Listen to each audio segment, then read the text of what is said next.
بسم اللہ الرحمن الرحیم۔ شروع اللہ کے نام سے جو بڑا مہربان اور نہایت رحم کرنے والا ہے۔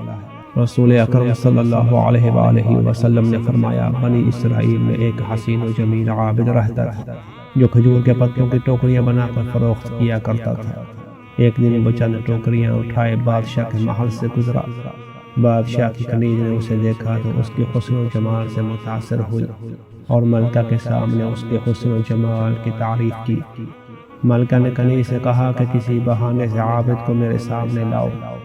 کنیز نے عابد سے کہا کہ میری ملکہ تمہیں بلا رہی ہے اور وہ تم سے چند ٹوکریاں خریدنا چاہتی ہے۔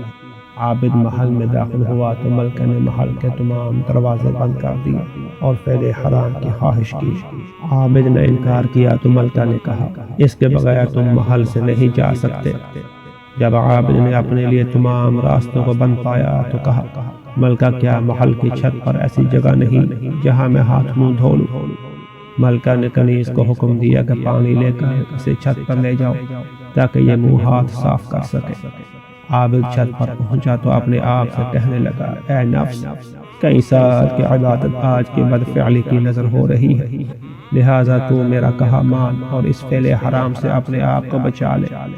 پھر اس نے چھت سے زمین کا جائزہ لیا لیکن اسے ایسی کوئی چیز نظر نہ آئی کہ جسے پکڑ کر زمین پر اتر سکے۔ پھر اس نے ایک انتہائی فیصلہ کیا اور اپنے آپ کو محل کی چھت سے گرا دیا۔ اللہ تعالیٰ نے جبرائیل کو حکم دیا کہ میرے بندے نے میری نافرمانی سے بچنے کے لیے محل سے چھلاک لگائی ہے، لہٰذا اسے اپنے پروں پر تھام لو، اسے چوٹ نہیں لگنی چاہیے۔ جبرائیل امین نے اسے فضا میں ہی اپنے پروں پر اٹھایا اور آرام سے زمین پر اتار دیا۔ عابد کی ٹوکریاں محل میں ہی رہ گئی اور وہ خالی ہاتھ واپس آیا۔ بیوی نے کہا کہ کچھ رقم لائے ہو تو بازار سے جا کر آٹا لے آؤ۔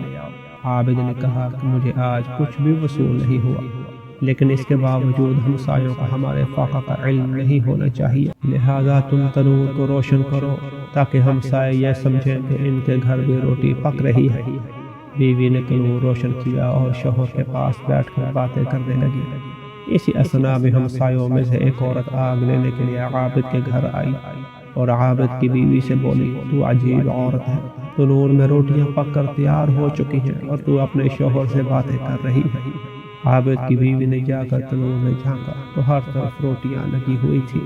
عورت نے روٹیاں اتاری اور اللہ کا شکر ادا کیا اور اپنے شوہر سے کہا کہ تو خدا کا پسندیدہ شخص ہے، اپنے خدا سے دعا مانگ کہ وہ ہمیں دولت مند بنا دے۔